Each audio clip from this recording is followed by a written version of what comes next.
Hey, this is Carrie from Wrap Your Head Around Silks. You want to say hi at the very beginning?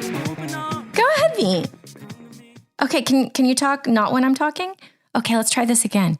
Hey, this is Carrie from Wrap Your Head Around Silks. This is the Expecting Aerialist podcast. Hiya. Yeah, we got the beam today here. Say hello. So guys, if you go to the show notes, there is a link to register for the free mini course by Wrap Your Head Around Silks. It's a great way of checking me out as a teacher. Go ahead there if you are interested. Today we have Niki Jennings. She is from the UK, and I found her on the Aero Mamas Facebook group because she had a post of two pictures, one in her second pregnancy where she could barely fit through a door, and then after that, a beautiful picture of her in the air on her apparatus, just looking like none of it happened before. And I was like, I want to hear about that. I want to hear all about that.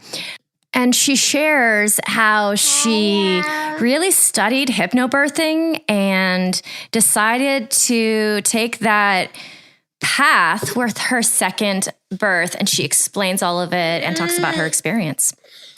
So I'm so excited for you guys to hear this story. I also give a nice little update on my hip and my pelvic floor PT. If you care to know, I love that I have this time to talk about it and share about it.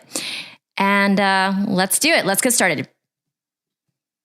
Finally starting to move out of the of America a little bit. Like I had someone from Canada recently, and then now you. This is exciting. I want it to be worldwide. So it's very exciting. Yeah, it's really exciting. So I suppose my story starts. My aerial stuff came after my children. So I've got 3 children. I haven't had any prior experience to aerial arts. I was quite active as a child, so I did things like gymnastics and swimming, trampolining. It was kind of every night, it was a different activity, which is what's tending to happen with my children now. So I'm busy taking them around and also trying to fit in my classes as well. Oh, I love it. And how much after your first birth was that? So I had my daughter in 2012. Just under 3 years later, I had my first son. And 2 years after that, I had my second son. So with being pregnant and breastfeeding, I felt like it was about 6 years of my life that I spent either pregnant or with a baby attached to me. So it's a wonderful experience, but you kind of want to find yourself again, find your own thing that is for you, really. And I think that's really important to do as well. Yeah, it really is. Okay. So yeah, let's go into any birth story you want to tell or anything around your prenatal postpartum. I remember that there was something kind of amazing there in your story. So yeah, go ahead and tell your story. Absolutely. So my 3 children, 3 very different births. So with the first one, I was kind of just ignored the fact that this child has to come out of you.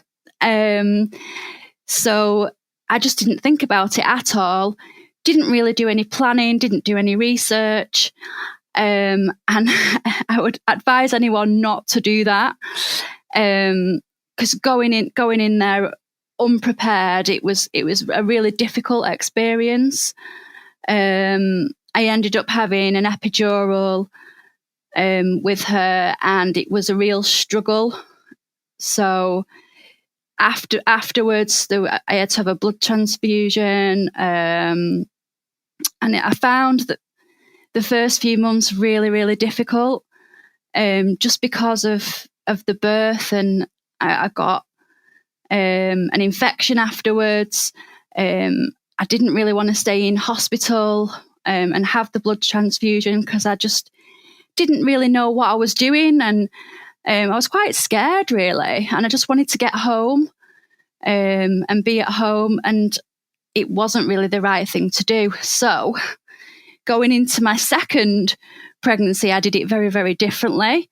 I did lots of research and I came across hypnobirthing. With my second child, I had what's called polyhydramnios, which means you've got excess fluid. It can sometimes mean it's the problem with baby, but not always. And what it means is that you're absolutely enormous. I didn't really put much weight on anywhere else, so I can only describe my body as, I don't if you have Mr. Men over in the States, but the shape of Mr. I don't know Greedy. what that is, but I'm looking at your picture on Facebook right now. I pulled up the post that I had found you from. So you in the striped shirt, is that your second pregnancy? Yes, it is. Yeah. So it's all kind of belly really, and from the back, I don't really look pregnant, but from side on, I probably can't fit through a doorway. It's probably the best way of describing it. And this picture was taken in your third trimester, right before the baby's born? It was in the third trimester, yeah. It was, I think it was about a month before, to be honest. A month before? Yes. Wow. No, okay, you guys, I'll post this picture. She is just sticking out so far in front of herself. Yeah. So you had a lot of fluid. So basically yes. The baby had like a pull to like swimming around. Yes. So yeah, he was happily swimming around. He wasn't engaged. So the risk is that you're measuring bigger. They thought that he would be a very big child, but they do find it really difficult to tell, I think, with size. They never really get it. They never really get it right with the measurements. So if anyone's worried about the size of the child, I would say try not to worry too much, because it never seems to be what they say it is. So because I was measuring big and because of all the fluid, if you go into a natural birth, there is a risk if your waters break. It's like a real medical emergency. So I went in for my checks. Because why does it make it more dangerous? It's to do, I think it's to do with something to do with the cord. And I don't know if there's more risk of it being trapped. I'm not sure, but it was kind of like I was told, if your waters break, you need to basically put your legs in the air and call an ambulance. Well, is it because the baby just has so much room to move and the cord might wrap around the neck? To be honest, I can't really remember the fine details. I just remember that I knew if my waters broke, it was an emergency and I had to stick my legs in the air. Okay, and so did your water break? They didn't. I went in for a checkup 2 weeks before my due date, and they said, we're taking you in now. So it was originally they tried to induce me. So as I said, he wasn't engaged, so they turned him quite easily, really, because there was so much fluid. He was, like you say, floating around, having a lovely time. So they turned him and he just went straight back. So they turned him again and he decided he preferred it the right way up and he wasn't going down there. So I ended up having a planned section. Okay, so he was breech baby. He was, and because of the risk, he was born early. But what I decided to do before that, before I knew all that, is to look into hypnobirthing. Yeah, please explain it. Assume that our listeners know nothing about it. So from the base, like basically what, I don't even know what it is, honestly. So hypnobirthing comes from a doctor quite a while ago, many years ago. He used to birth babies for the rich, and he used to birth babies for the poor, for people who had nothing. They weren't educated. The women wouldn't have been employed, living in real poverty. And what he noticed is when he birthed a baby for the rich and educated, there was a lot of pain around the birth. It was wanting to birth in bed, lay on your back. And when he supported the ladies who were not from an educated background, who didn't have all the money around them, it was a very different experience, because they kind of got together as a community and were really supported. There wasn't the fear that the more educated women were it was imposed upon them that this is painful. The ladies that were living in poverty, who had that massive support network around them, actually gave birth kind of in a more upright position, and it was a celebrated, really nice experience. So it's like hypnosis, self-hypnosis. As we've all probably seen in some way, shape or form, hypnosis changes kind of the way you think and makes you act in a different way. So the idea is that you work with your body. Our bodies are actually designed to give birth. They're amazing machines that know exactly what to do. And you've got hormones that take over, and the whole process happens whether we like it or not. So it's about working with your body rather than against it. So you practice different forms of hypnosis. You can do it on your own, or you can do it with a birthing partner. And you're taught they're called anchor points. So it might be a key word, or if someone touches you on your shoulder, telling you to deeply relax. So you're doing a lot of homework before you actually give birth, so that you can kind of get yourself in this mindset. You might choose a piece of music that acts as an anchor, that puts you in this mindset. And it's about focusing on your breathing, working with your body, working with your breaths. In an ideal situation, you would do hypnobirthing at home. You might have a birthing pool at home, but not everybody can do that, me being one of them. So I did use elements of hypnobirthing, even when I had the section, when they were turning baby, to kind of calm me down. It makes it a really nice experience as well, because you haven't got that fear. I was actually looking forward to the birth. So I'll go on to my third child, where I was able to use the hypnobirthing. Yeah. Is it like that you're just in a meditative state during your labor? Is that what it boils down to? Yeah, exactly. Okay. You can actually Google it on YouTube, and it's absolutely amazing to watch. There's ladies with the other children, running around. They're having a chat with them. They're eating grapes, and then all of a sudden, here comes baby.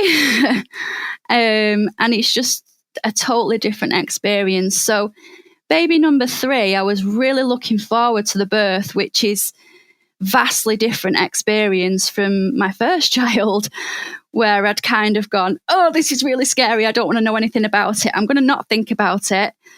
And that whole experience for me wasn't a nice one. Fast forward to baby number 3, where I'd done a lot of research, and I'd done a lot of practice around the hypnobirthing. And although I had to go into a hospital situation, in the UK, they're more and more familiar with hypnobirthing techniques. On the ward that I was in, some of the nurses were actually trained in hypnobirthing. So it was really supportive, because the idea is that you don't really want any medical intervention unless it's absolutely necessary, of course. You don't really want any pain relief. The midwives kind of take a little bit more of a backseat and speak to your birthing partner and kind of leave you to it. Because I'd had a section previously, I did have to be on machines to monitor the heartbeat and things like that. But what they did for me is they put me on machines that were wireless so that I could get up and move around and I wasn't stuck in the bed. I didn't use the bed at all because if you want to work with gravity and gravity's pushing down, you want to be upright. So after watching a few of the videos on YouTube, it did kind of blow my mind a little bit, and I thought, am I going to be able to do this? Is this possible? Is it achievable for everybody? But I went in with an open mind, and early on in the birthing process, I was able to use one of the hypnobirthing techniques, which is where you kind of go into your mind and you kind of imagine a dial and you turn your pain dial down. And the idea is that it cuts off the pain receptors. And I was actually having contractions and I could feel absolutely no pain at all. Yeah, I couldn't believe it. I was like, oh my God, look, my stomach's contracting and I can't feel it. I was really surprised myself, but I did actually manage to do that. Yeah, it was unbelievable. And especially from thinking back to what my first birth was like to actually how the second birth was. Now, there was intervention because I needed intervention in terms of monitoring and things like that. And I wasn't able to maintain that throughout. But I was just so happy that at that point, I was having strong contractions, but with absolutely no pain at all. So I did start to lose it. And I was I was getting a bit agitated, thinking, oh, I'm gonna have to have some pain relief. So at one point, I remember saying, right, I want an epidural, and she's going, oh, you don't want one? I'm going, I do want one. I can't take this pain anymore. So she said, let's get you in the birthing pool. So I would have got in that sooner, but the facilities that they have, they've only got so many, and it wasn't free.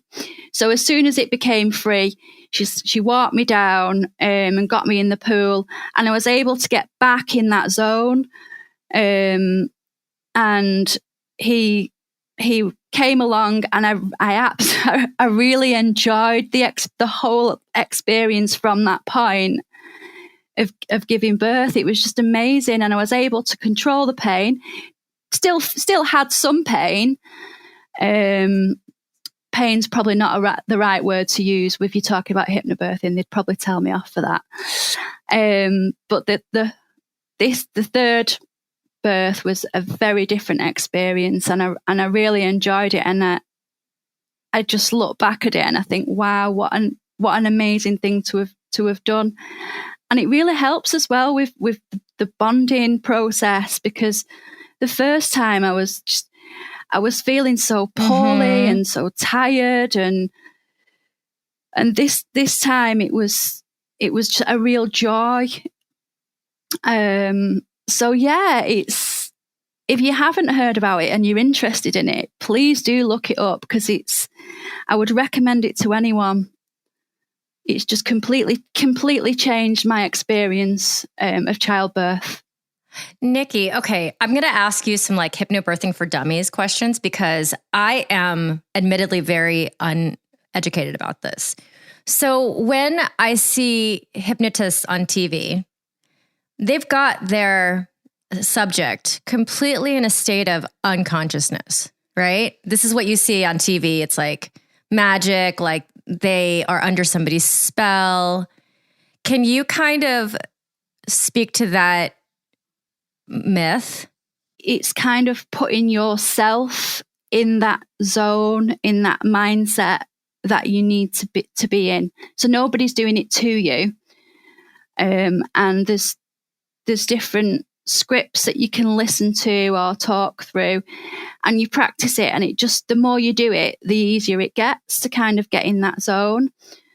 And then, like I said, you've got the anchor points. So it might be your birthing partner touching your shoulder and saying, deeply relax. That was one of them that we used. Or the music that you listen to kind of sends you into that mindset. And it's just all about envision. You use your visualization. And they talk about your muscles in your stomach and imagining that they're ribbons and how they're moving, and it's kind of a really immersive experience that you do, that you can do yourself, just with guidance, obviously, from the experts. And when you say anchor point, can you define that for what this is? Because we use that in other things and other techniques and body work and stuff. An anchor would be something that takes you into that mindset. One of the ones that I use was my partner would put his hand on my shoulder and say, deeply relax. And that would kind of trigger my body to go into a big relaxation moment. And it's just by training yourself almost to do that, so that when you're giving birth, by somebody doing that, your body goes, right. Oh, I know what to do now. I relax at this point. Oh, I love this idea of an anchor point. Even an anchor point in yoga. I could use that in my yoga practice because, if you're on your mat, but your brain is still racing about everything you have to do that day. Yeah, absolutely. If you have a particular anchor point, then it could easily, that could be a very helpful tool to get you back into the mindset of being present and, where you want to be when you're in a yoga class, and completely mindful in that moment. Yeah, absolutely. I love it. And I will say again, your voice is just like mesmerizing. It's completely mesmerizing. Can I ask you, how old were you when you had your first kid? I was 30. 30, okay. So I was quite an old mum. No, well, okay. I speak to a lot of moms, and it just depends on where you live, what the definition of that is. Because I have I gave birth to her at 41. Yeah. Oh, wow. Yeah. So it just depends on where you're at, because us here in LA, we just wait till the last minute, But so you started you started your aerial after you were 30, and you've only been doing it for about 3 years, you said. So it was somewhere like I did. So when you're like 35? No, so I was 35 when I had my third child. Oh, okay. 18 months later it was. Oh my God, this is amazing. So you don't even know what it would have felt like to use your abs in this way. No, and before kids. You have no idea what that would be like. Yeah. This is your only normal. Yeah, absolutely. And obviously my stomach muscles as well split. So I also had the section, so they've been cut through as well. And I had some rehab to kind of... Oh my God, yeah, everything. Pull them back together. So I don't think I've ever had strong abdominal muscles, to be honest. And I've had to kind of build them, I suppose, from nothing. It did take me about 6 months to get the invert. But now, okay, my body is stronger than it's ever been. It's more flexible than it's ever been. I mean, as a child, I did a lot of activities, gymnastics being one of them, where you have to be flexible. Oh, there you go. But I never ever got my splits as a child. It's only from doing aerial and doing stretch classes that I can now do the splits. And I think at age, I think I was 38, was the first time ever I've done the splits, and I'm really proud of that. Oh my God, that's so inspirational for all those adult aerialists out there who start as adults, because you can't go back. You can't start aerial as a 10-year-old when you're already 38. So, you got to start with what you have. I love this story. So you had gymnastics. So do you feel like you had a little bit of a base, like just muscle memory wise going in when you first started? Or did you feel like, no, that didn't help? Yeah, no, I do feel that if you've had the muscles before, your body knows that, and you definitely do build them back a lot easier than building them from nothing. I think swimming definitely helped, because it's with swimming you have strong shoulders and a strong back, so that's definitely helped me with my strength. Particularly with the silks, which is probably my worst apparatus. Oh, silks is not your number one. What's your number one? What's your favorite? Hoop, aerial hoop. I've set myself a challenge to become better at aerial silks for this year. I love it. I always have to do the opposite because my primary is silks, and it's not even better. It's I have to get on it more often. Yeah. Yeah, I just have to get on it more often. Yeah, because then, your hands are calloused up in the right way, and it doesn't, you have to get yourself to that pain tolerance, and then everything else is fine after that. Can we talk about I want to talk about your diastasis recti. Yeah. So after your second kid, you had, what is that called again, where there's too much fluid? Polyhydramnios. Polyhydramnios. I am not going to remember that word. But so you had that. So after that, and then you had the C-section. Yep. So you're obviously recovering from the C-section. How much of a separation did they measure when it was the biggest? So I don't know about over there, but they do it in fingers. So it was four fingers. So it was. Oh, you had a 4-finger separation. Yeah. Wow. That's as much as they ever say it gets to. And then you had another kid. So tell me, did you do the physical therapy after the second, before the third? Did you do it just after the third? The physio was after the third. Okay. And that was when it was at its worst. The physio was brilliant. It definitely worked. And again, it's kind of like working with your body. So people who've had children will probably be familiar with this, but your stomach muscles tend to point up. So if you were kind of doing a sit up, you'd get like a triangle pooch on your stomach. And that's what you're trying to avoid. Doing sit ups is actually, well, what I was told is that's not great when your stomach muscles are separated, because it can actually make it worse. And so you're kind of working the opposite way. So rather than being on your back with your legs in the air doing the crunches, you're on your hands and knees, and you kind of pushing your foot up to the ceiling, and working the stomach muscles in a different way that isn't going to exacerbate that separation, and it's going to build the muscles to pull it back together. So it's just, obviously with any rehab, it's just doing it. Making sure that you do it on a regular basis, and it definitely does improve. I think I still have a little tiny bit of a separation, and I do have to be really careful with crunches, but I can do it, and I can keep my stomach flat.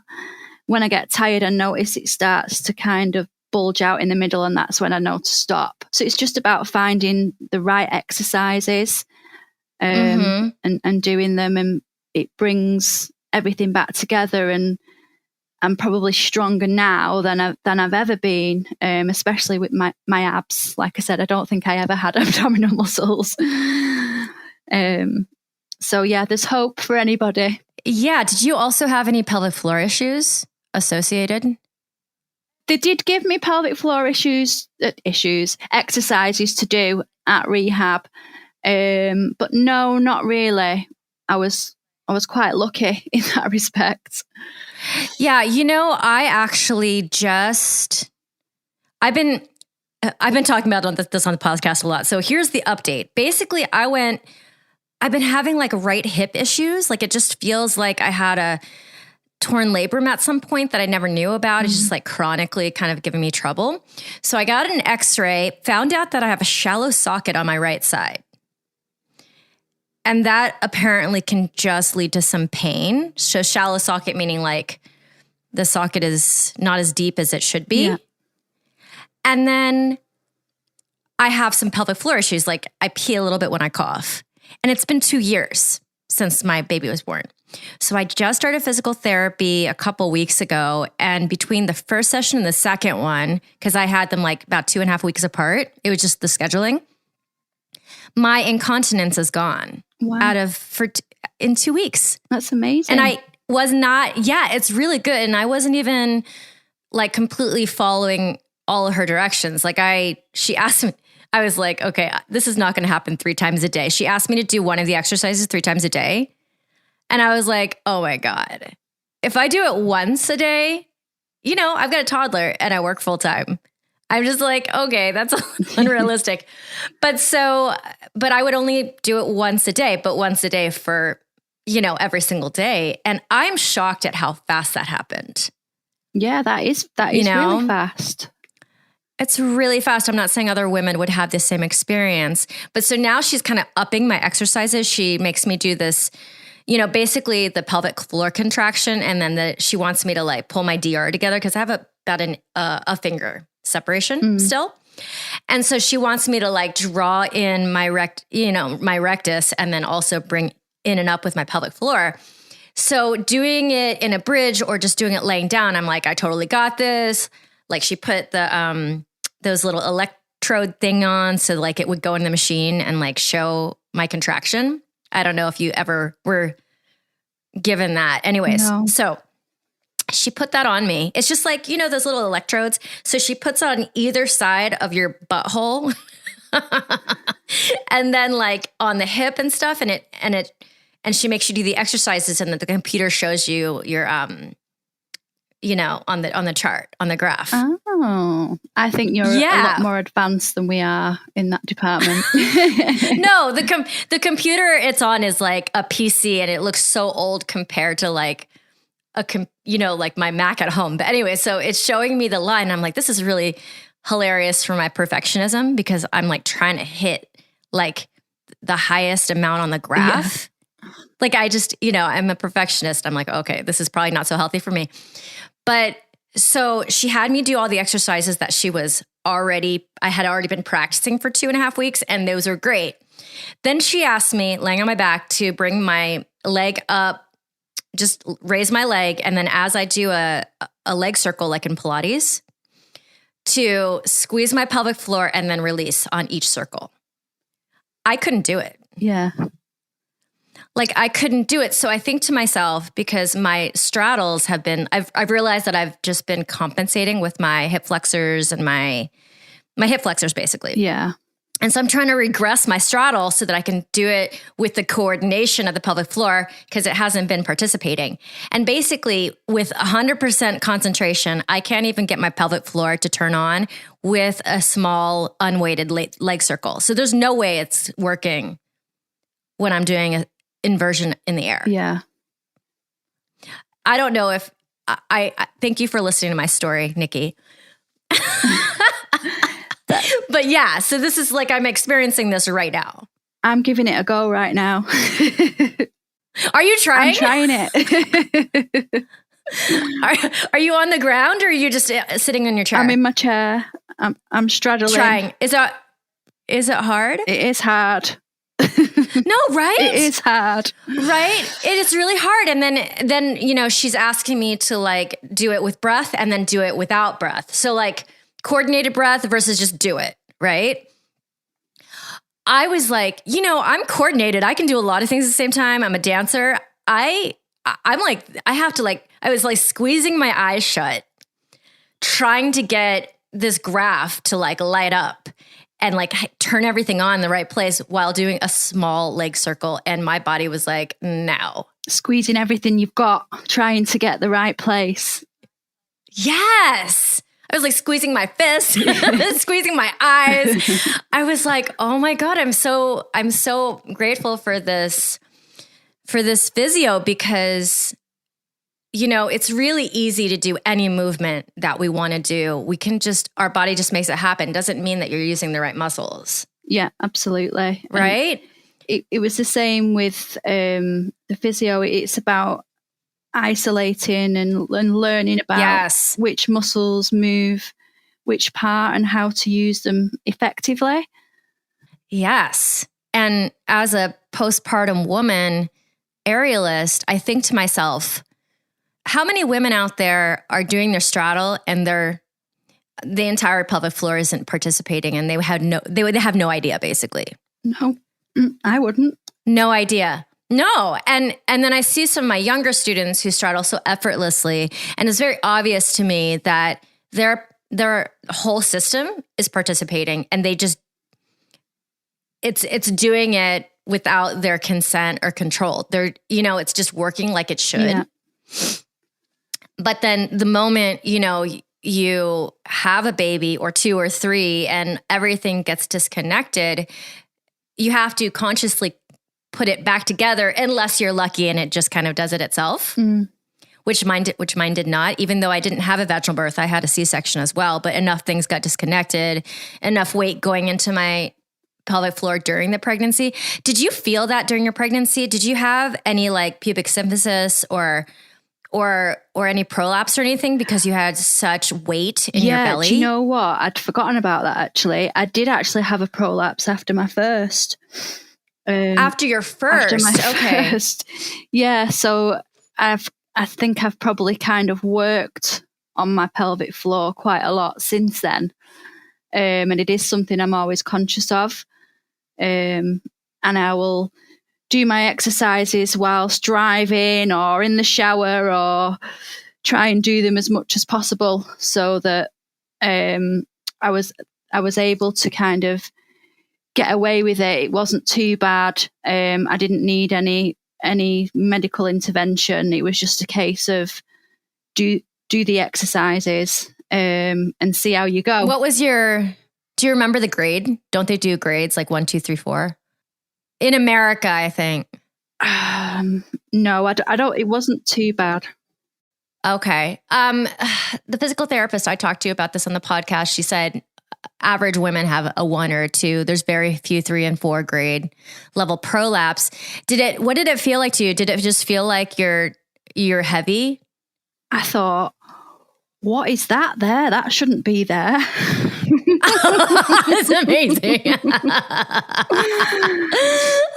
never heard of it before. I had no idea this could happen. So, oh my God, I love this. And is it not that you had prolapse, but the way you're telling the story? Is it the same exercises that my doctor's basically having me do, where you're just pulling it using breath work? Yeah, just and movement at the same time? Pulling everything in, not the movement. No, that's probably more advanced, to be honest. It's just kind of pulling everything in, squeezing everything in, doing repetitions. I think they advised me 3 times a day. But whenever I remember. Basically, and I feel like that would have been more possible. 3 times a day might have been more possible for me when she was really little, maybe, because that's all I was doing. I wasn't back to work. I wasn't, teaching classes. I wasn't running around, and it was a pandemic too when she was younger. So I was at home all the time. Yeah. But the other interesting exercise that she had me start yesterday was a side plank but not on the feet and elbow and knees. So you're like half a lever and basically doing a clam. So you keep the feet together and you open the knees wide. And then as you open the knees and engage your glutes, you also engage the entire pelvic floor and then draw in the rectus. And I couldn't do that either. I was going to say, how was that? Because it's a similar movement, isn't it? Where your legs are apart. It's a lot easier when they're together. Well, I feel like the easiest time for me to do these exercises is in a cat-cow, which makes sense. Like Yes. if I do a movement at all, it's the best in the cat-cow. This clam situation, I was like, oh my God. Like I can do the clam, obviously, but like doing it with the electrodes on and like lighting up the computer screen like I was supposed to, it was so hard. Did you manage to light it up? It was so hard. At all? A little bit, but like compared to like the contractions that I was doing when I was on my back and I had practiced all week or 2 weeks. And like, you know, it would go all the way up on the chart. And then when I rested, it would go all the way down because we're also seeing if I can relax, right? Yeah. I'm doing both. So it would go way up and then way down. And then when I'm doing these new exercises that she's given me, it would just like, beep, boop. It's just like tiny, super, super tiny. So it's like, it is there. It is there. I can see it. But then even the relax isn't there because I'm also like in this place where I can't control either side of it. Yeah. So I was like, oh my God, this is so worth it. This is so worth it because my straddle, I'm regressing my straddle. So my straddle's not great right now. It's really hard to watch I have to go back. I'm really proud of my students, but not being able to straddle and then they can effortlessly. Yeah. It makes me sad. You'll get there. And slightly embarrassed, but not really embarrassed in a way that's like, I don't want them to see me because that's not true either. Yeah. I don't know. I'm to the teacher, you know? Thanks, Niki. It is so, isn't it? It's just repetition and just going over it and look at what the progress that you made in 2.5 weeks. Absolutely. But then I look at my friends who have also had babies and they don't have this issue. I'm like, oh shoot, I wish that I didn't have this issue. But then, you know, they're bigger fish to fry in life and it's not a big deal. I talk about this every week, Niki. I talk about my inversion every week. It's like my inversion therapy for my soul. Yeah. So, but what I love about your post that you put up is basically you showed a picture of you in your second pregnancy and then you in a performance picture after, and you're so strong. And I just feel like this is such an inspirational story for women out there who are maybe in the thick of it. Yeah. Are muddling through it. And then you getting your splits after all these years, I think a lot of women might just feel like it's not attainable. Absolutely. And for anybody who's probably been an aerialist before or even a performer, and then you have that break because of the pregnancy and all the changes that it happens with your body, it must be kind of really worrying, and you're thinking about, will I ever get back to where I was? Absolutely. You can 100% get back to where you were and even improve. If I can do it, who'd got no experience and done things with my body that I've never done before in my life at the age of 38 after 3 kids, I can now do the splits. You can definitely get back to where you were and more. The human body is an amazing thing. Oh, I love it. And not only did you have the 3 kids, but then you're also taking care of them. Absolutely. Yeah. So it's not like you have tons of time on your hands. No. You did it anyway. Yeah. This is so inspirational. Niki, I love this story so much. Oh, thank you. It's wonderful. It's wonderful. Do you have any advice for ladies out there who might want to start an aerial practice after having kids? Yeah, just go for it. Like I said before, it's like you need time for you. And one of the things that I've kind of found with aerial is as a mum, as someone who's really busy, who's might be doing the school run or preparing meals, making sure you're running around after your toddler all day. We're really busy. We're all really busy. Anybody with children is busy. We're tired. We've got 100 things to do, to plan, to sort out. And when you go to aerial, you don't have time to think about any of that because you're too busy thinking about holding on and where your foot's going and where your hand's going and can I make this move look even more pretty? Can I stretch it a little bit further? Please don't let me fall off. So you can't concentrate on anything else, and any worry that you've got, anything that's going on in your mind is gone for that moment while you're in the air. Oh my God, Niki, you're just a blessing and a joy. Thank you. Because it's true. Aerial's one of those things. It's always been the case for me. Nothing else is true in my life. Even in yoga, my mind can go to a million things. In the air, I've never been able to think about anything else. And it's such a blessing because how many activities are there out there that's true for? Yeah, absolutely.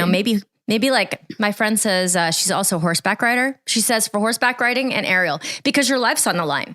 Absolutely. And even more so when you're upside down, because then you've got to think about where you are upside down and where left and right is and where up and down is. I still have my adult students who've been taking from me for 5-6 years, and they still get up there when it's a new choreography. No idea what left or right is. Yeah. And I'm just like, are we still there? Are we? It's so true. Apparently, yes. Yeah. It's so true. And I'm just like, oh my goodness, I have job security with these students. That's what I always say to them. And then they giggle. And then I say, I'm joking. And then I say, I'm not really joking.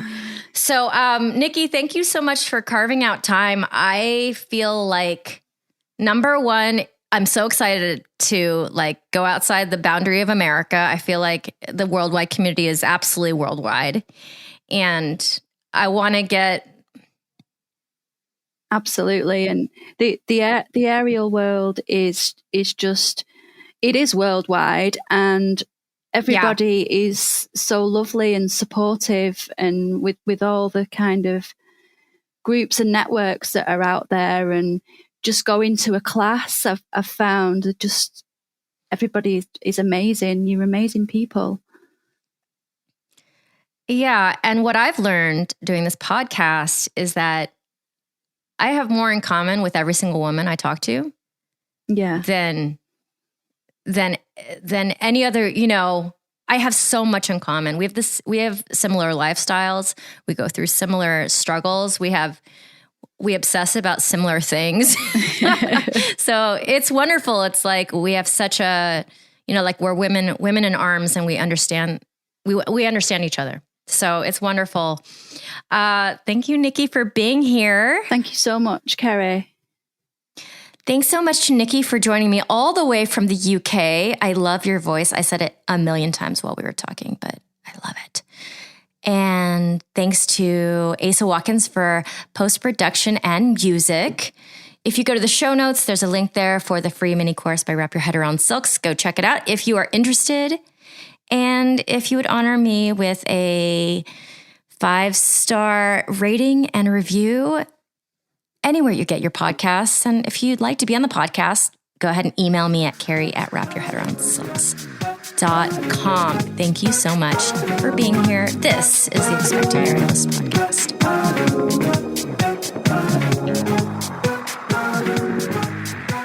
Can you say thank you? A little louder, Bean. A little louder. Thank you. Yeah.